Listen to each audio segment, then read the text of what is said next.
তাহলে আমরা হচ্ছে গীতার হচ্ছে সপ্তদশ অধ্যায়, মানে শ্রদ্ধাত্রয় বিভাগ যোগ, শ্রদ্ধাত্রয় বিভাগ যোগ। অর্জুন হচ্ছে প্রশ্ন করতেছেন, মানে 16তম অধ্যায়ে শেষে মানে ভগবান হচ্ছে প্রশ্ন করছিলেন যে তস্মাৎ শাস্ত্রম প্রমাণতে কার্য ব্যবস্থিতি জ্ঞাতা শাস্ত্রম বিধানিতম কর্ম করতুম ইহা আবশ্যক। যে তোমার হচ্ছে কর্তব্য অকর্তব্য কি শাস্ত্র তার প্রমাণ, এবং শাস্ত্রবিধি অনুযায়ী তুমি তোমার হচ্ছে কর্তব্য কর্ম নির্বাহ করিবে।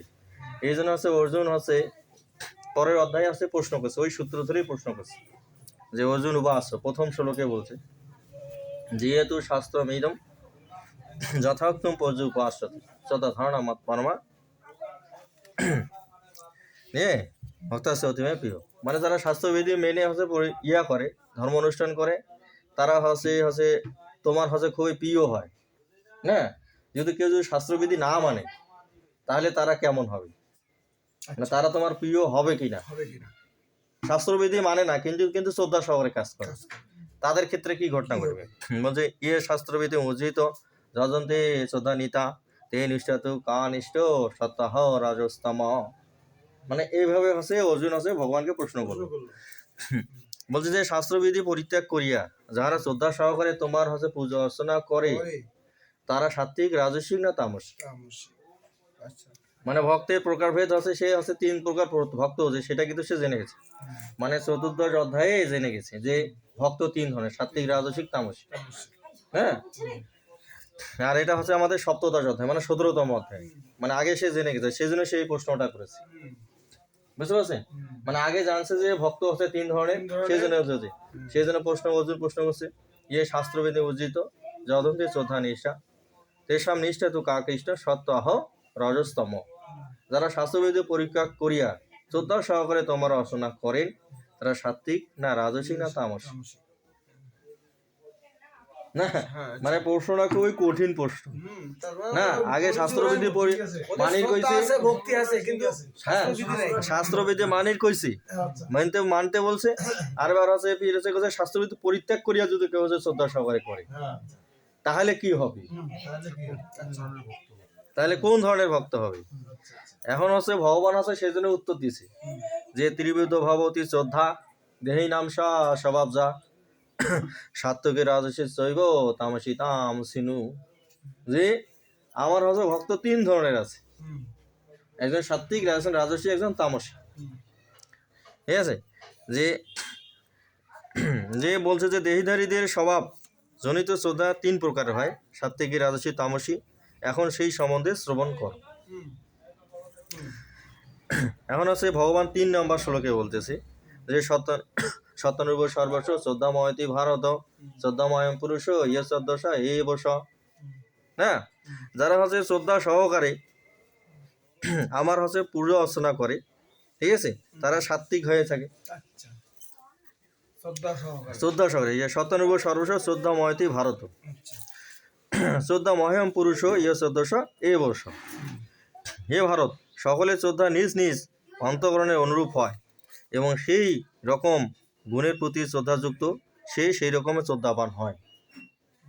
মানে যার যেই রকম স্বরূপ তার সেই রকম শ্রদ্ধা হবে। সাত্ত্বিক ব্যক্তির শ্রদ্ধা সাত্ত্বিক আকারে হবে, আর আদর্শিক ব্যক্তির শ্রদ্ধা আদর্শিক আকারে হবে, এবং তামসিক ব্যক্তির শ্রদ্ধা তামসিক আকারে হবে। হ্যাঁ, মানে তার হচ্ছে প্রকৃতির উপর নির্ভর করবে।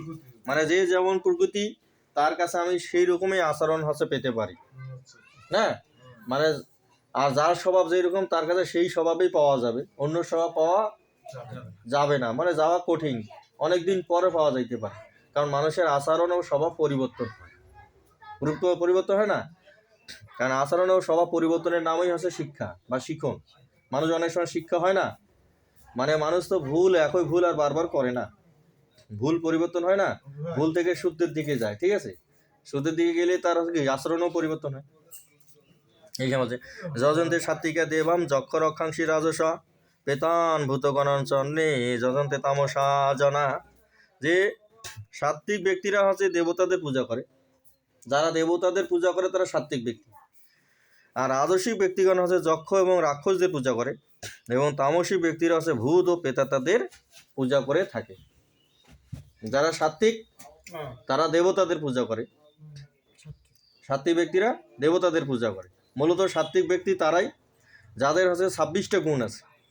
মানে এর আগে যে দৈবসিক সম্পদ বিভাগ যোগ যে অধ্যায়টা আছে, হ্যাঁ, দৈবসিক সম্পদ বিভাগ যোগে 26টা দেবতাদের মানে 26টা গুণের কথা বলা হয়েছে। বুঝেছে অভয়ং সত্য সংশুদ্ধির জ্ঞান যোগ ব্যবস্থিতি, দানংসা দমসা সাধ্যায় তপ আর্যবম, অহিংসা সত্যম অক্রোধ ত্যাগ শান্তি পশুদম, ভূত সলুপ্ত মাধ্যমা হি চাপলম, তেজ ক্ষমা ধীতি শৌচ অধ্র নাতিমা নিতা ভবন্তী সম্পদ অভিজাতস্য ভারত। এই 26টা অভয় সত্য সংশী মানে হচ্ছে চিত্তশুদ্ধিতা, অভয় সত্য জ্ঞান যোগ মানে জ্ঞান, সে হচ্ছে জ্ঞানী হবে। মানে এইরকম খালি মূর্তি পূজা করলেই যে সে দেবতা পূজা করেছে তা নয়, হ্যাঁ, মানে এই 26টা গুণে যে হচ্ছে পূজা করে সেই হবে সাত্ত্বিক। মানে 26টা গুণে যে হচ্ছে অজনে যে পূজা করে, ঠিক আছে, সেই হচ্ছে সাত্ত্বিক। এই অভয়ম সত্য সংশুদ্ধি জ্ঞান যোগ ব্যবস্থিত দানসা দমসা সাধ্যায় তপ আর্যবম, অহিংসা সত্যম অক্রোধ ত্যাগ শান্তি পশুনম, ভূত অশুল্লত মাধ্যমা হি চাপলম, তেজ ক্ষমা ধীতি শস্য অধর নাতিমানিত ভবন্তী শব্দ অভিজাতস্য ভারত। এখন বলছে যে রাজসিক, তারপর রাজসিক হচ্ছে কি, যে যারা হচ্ছে যক্ষ এবং রাক্ষসদের পূজা করে। তাহলে ওই অধ্যায়ে আছে মানে রাক্ষস কারা, মানে অসুর কারা, সেই গুণের কথা বলতে হবে, ঠিক আছে। যে দর্প দম্ভ অভিমান ক্রোধ পারুষ্যম এবস অজ্ঞানস অভিজাতস্য পাত্র সম্পদম আসুরি, ঠিক আছে। মানে যারা দম্ভ, দর্প, অহংকার, ক্রোধ, নিষ্ঠুরতা, অজ্ঞানতা যে আছে, মানে এই গুণগুলো আর পূজা করে, হ্যাঁ, এগুলো যারা আছে মানে তারা হচ্ছে রাজসিক ব্যক্তি, মানে তারা রাজসিক পূজা করে, তারাই হচ্ছে রাজসিক ধরনের। তাই আমাদের এই পূজার ভিতরে দেখানো আছে দম্ভ অহংকার গুণ বিদ্যা, সেই জন্য এখানে অসুরের হচ্ছে প্রবৃত্তি বেড়ে যায়। মানে দুর্গা পূজার সময় সেই জন্য হচ্ছে কি মানুষ এসে মূর্তি ভাঙে যায়, ইয়া ভঙ্গি দেয়, ঠিক আছে। মানে এখানে অসুর গুণকে জাগ্রত করা হয়, আমরা নিজে নিজে হচ্ছে অসুরের গুণকে জাগরিত করি, ঠিক আছে। তামসিক হচ্ছে যারা হচ্ছে ওই যে অজ্ঞানতা অবলম্বন করে, মানে নেশা ভাঙ গাঞ্জা টাঞ্জা এগুলো খায়, ঠিক আছে, ভূতের পূজা যা করে সেইটা হচ্ছে আপনার হচ্ছে তামসিক, প্রেতাত্মাদের পূজা, ঠিক আছে। এই হচ্ছে আমাদের সাত্ত্বিক রাজসিক তামসিক 3টা গুণের হচ্ছে আমাদের